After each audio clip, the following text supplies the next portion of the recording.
Hello, everyone, and welcome to the Timeline Astrology podcast. Today, I'm going to talk all about the difference between Jupiter and Saturn, and specifically in relation to their cycles, what is being activated at any given time based on where you began. So it's like we're all born as seed potentials of so many different things in our life, and of course, we're not going to experience all in one moment. We experience it over time, and that's how we have to take the birth chart, because the birth chart is just a snapshot in time. It's just a lineup of the transits, of all the configurations, of all the relationships between all the planets and all the signs at that particular time you were born. But we have to see, when are all of those indications more relevant? So whenever I look at a birth chart, I am immediately drawn to what are the cycles, the periods that this person is experiencing. And I focus in on that, I hone in on that primarily, and then hone in on all of the activations in the chart based on those. So the reason I wanted to do this podcast based on the difference between Jupiter and Saturn is that I see a lot of the times, a lot of people misunderstand the different approaches based on these two planets, and specifically, like I said, these two planetary cycles, because one leads to the other.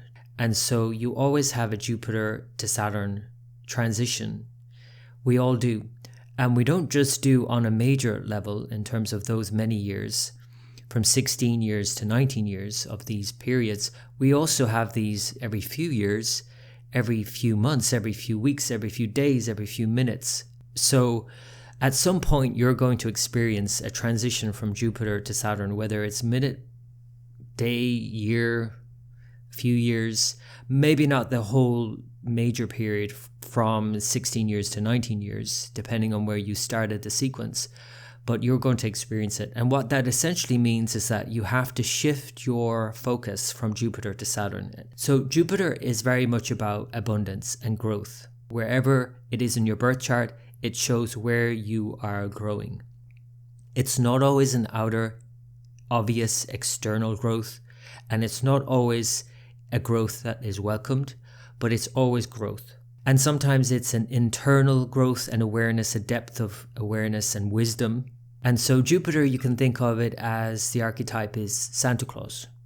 You can think about Jupiter as this kind of very giving quality, this generosity of spirit. And when we have that sense of generosity of a spirit, we obviously grow more. If you are generous, you are telling yourself, subconsciously albeit, that you have plenty and there's plenty to go around. And so you have this expansive, abundant mindset during a Jupiter period, usually. And therefore, you are going to feel generous, because if you feel you have more than enough, you're going to give to others. And if you give to others, it's like a feedback loop where you basically are telling yourself subconsciously that there is more than enough. And so you get more, and you give more, and you get more, and you give more, and you get more, and you expand, and you expand, and you grow, and you grow, and it keeps on going, and it keeps on going until at such a point that you can no longer expand, because you don't want to keep expanding, actually.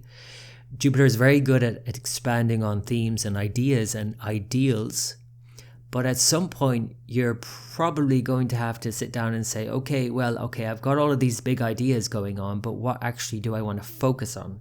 And that's where Saturn comes in. So that's where, after a Jupiter period, whatever level, to whatever extent you experience Jupiter for however long, you are eventually going to have to bring all of those big ideas, those ideals down to earth with Saturn. So Saturn, therefore, is different to Jupiter, because then it's about actually focusing and minimizing and even maybe limiting. That word limit is used a lot for Saturn, but really actually it's about actualizing something. Because Jupiter on its own is not going to give you anything. It's just going to give you the idea, perhaps, and the desire for something, but it's not actually going to actualize it. Saturn will actualize something. And when you think about Saturn and why it gets such a bad rap, is that once you actualize something, once it has become something, once you achieve something, it cannot as easily, at least, become something else or be something else. So you get a job, You've been always dreaming of this dream job, and then you get the job, and then it has become something now, and then it cannot as easily, at any rate, become something else. You want a relationship, you have this ideal relationship in your mind, and then you meet somebody. Then the reality of that relationship dawns. Now the person is more obviously sitting in front of you, standing in front of you. You're looking at that person and you're thinking, this is the partner that I have manifested. This is the life that I've manifested. This is the job. This is the whatever. Fill in the blank. Saturn becomes a bit sort of limited in that sense. Now, it doesn't mean that, again, you cannot work with both, and you actually need to work with both to make anything happen. Because even though you might have a job, a relationship, a life that you are now living, you're constantly dreaming into something else. It's constantly becoming something else. So you're constantly changing. And that's the key consideration here, is that you have to work with both. But it's more especially the case that you have to work with one or the other when you're in a cycle of one or the other, and the different approaches that it requires. So going back to what I said earlier, I often hear from people who say that, oh, in Jupiter, everything was like easy. Everything was coming to me easily. I had this growth mindset, and I was manifesting very easily, they might say. In Saturn, that is not the case, they might say. They might say that it's not coming as easy. I'm not manifesting what I want as easily. And I would argue that actually you are manifesting just as you were in Jupiter, but you're manifesting something different, and something that you might not actually consciously want. Because that's the key difference here between Jupiter and Saturn. Jupiter are your blessings, because they are the things that you're due. And so this is going into a bit more of the philosophical background of Vedic astrology, but basically it is seen as that Jupiter are your blessings from past life even. So you're due credit. You've stored up something by giving in the past. And even if you don't believe in past lives, you can just think about it as, in this life, in the past, I have given generously in this area of my life. And when a Jupiter cycle comes around again, this is where I'm going to receive the benefits from that. So we always welcome that. On the other hand, Saturn is where, whether this life or past life, we have taken. And so we do not have credit. Not only do we not have credit, we have a debit. We're gone into the red here. And so we owe something. So when Saturn cycles come around, we then have to pay back. And that doesn't usually feel good. So the argument here about, oh, I'm not manifesting as easily in a Saturn cycle could be easily seen as actually you're manifesting just as well as you were in Jupiter, but you're manifesting your debts now as opposed to your credits. So that's why most people prefer Jupiter to Saturn. So Jupiter quite obviously represents gratitude, because you're expanding, you're growing, you're receiving all the blessings from the past. All of that generosity of spirit, everything that you gave in the past is coming back to you now through what you might term as good luck, good fortune, whatever you want to call it. You're feeling blessed. And so it's easy to be grateful during a Jupiter cycle. And it's easy to sit down and write a gratitude journal and list everything that you're grateful for. And it just keeps on expanding. With Saturn, it's not as easy, but you can do it. And here's the thing. So here's the tip for getting into a grateful state with Saturn. Because Saturn is about giving something back, and even giving something up, and having a sense of limitation in some way, the best approach, therefore, to get to a sense of gratitude with Saturn is actually to imagine that everything that you have, that you still have currently, you no longer have. So instead of, because again, Saturn is about limitation, so it's not about more, it's about less. So instead of thinking about Saturn as I want more, I don't have what I want, I don't want to have what I want, and all of that, which is usually most people's experience of Saturn, instead of that, how about approaching it with a sense of thinking about the things that you currently do still have, and then even imagining, so already that's a sort of limitation, like you're limiting to it what you just have currently. You're not thinking about what you want that you don't have. You're thinking about what you have. So you're already limiting it. And how about limiting it even further and actually imagining, sitting and meditating on the loss of those things, the loss of all of those things. So this is essentially what Saturn is asking for. It's about even limiting your sense in terms of this physical self, that everything that you have, everyone that you have, it's all already gone. Everything is over. Now, bear with me, because you're going to start thinking, well, okay, that's not positive. Where's the gratitude there? So bear with me here. By sitting and actually meditating on the loss of those things.